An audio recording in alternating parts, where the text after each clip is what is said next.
From the Detroit Free Press, I'm Robin Chan with today's Voice Briefing. It's Thursday, June 13th, 2024. I'm Dante Bedingfield for the Detroit Free Press. When guests arrived at the Kresge Foundation's centennial celebration Tuesday evening at the Detroit Institute of Arts, they weren't handed a program. Instead, the program was included in the gifts that were handed to guests on their way out at the end of the evening. Ladies and gentlemen, here to have a little fireside chat with us are the Kresge Foundation President, Rick Rapson, and the 44th President of the United States.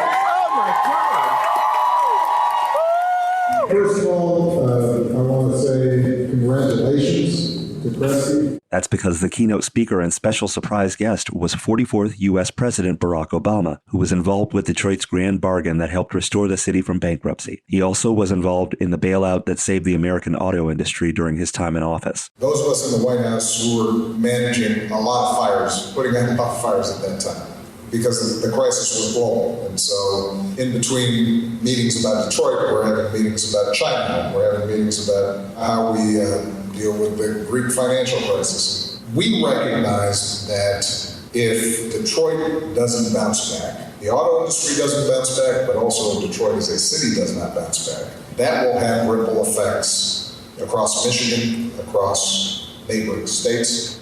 Security was tight and intense at the DIA going into the invitation-only event, which started at 5 p.m. on a beautifully mild, sunny day in Midtown Detroit. 500 attendees were present for the bash, which chronicled the rise of the SS Kresge Empire and the advent of the foundation, which has, to date, invested more than $1 billion in Detroit.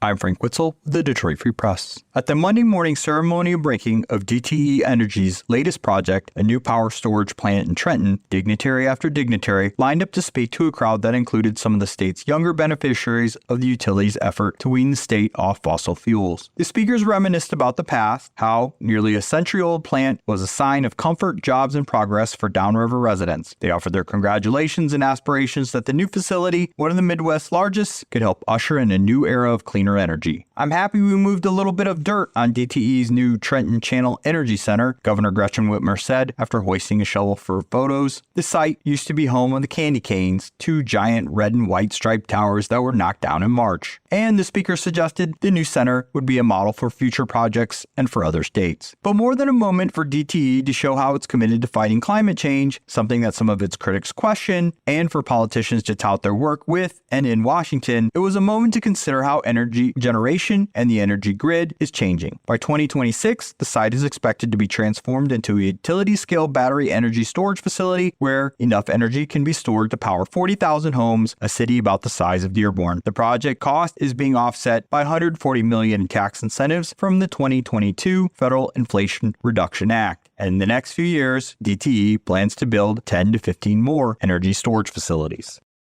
I'm Andrew Burkle with the Free Press Sports Department. This morning marks the first day of one of golf's biggest events, the U.S. Open, at one of the homes of golf in the United States, Pinehurst No. 2. It's a rare occasion these days to get all of the top golfers in the world together after the split of the PGA Tour and LIV Golf. But this weekend, that's exactly what will happen. Scottie Scheffler, Brooks Koepka, Xander Schauffele, and even Tiger Woods and Phil Mickelson will be on hand competing for a major championship. There will also be another name that you should watch out for if you tune into the coverage, and that is Willie Mack III. Mack is a native of Flint, Michigan. After qualifying for the U.S. Open at the Bears Club in Jupiter, Florida, he will get to live out pretty much every golfer's dream and play in one of the four majors. But Mack is not pretty much every golfer. He didn't grow up in Florida or California or one of the other hot spots for professional golfers. He's from right here in the Mid-State. So when he was a kid, it was always his dream to play in the old Buick Open in Grand Blanc before the tournament went away. Mack was able to check that goal off his list in a way when he played in the Rocket Mortgage Classic on the PGA Tour. But still, that is just one of his goals. And this, playing in a major championship, is a big, big deal. Mack made his way into the U.S. Open field by barely surviving a playoff event in the qualifier, so he's certainly not unfamiliar with pressure. Mack will start his first round at 8:57 a.m. on Thursday, and then will be back in action at 2:42 p.m. on Friday. Now, the U.S. Open is known as the toughest tournament of the year, bar none, so Mack will definitely have his hands full, but that also means higher scores for everyone else. And if Mack can put together 36 holes of good golf before the cut on the weekend, he can earn himself a share of that $20 million purse.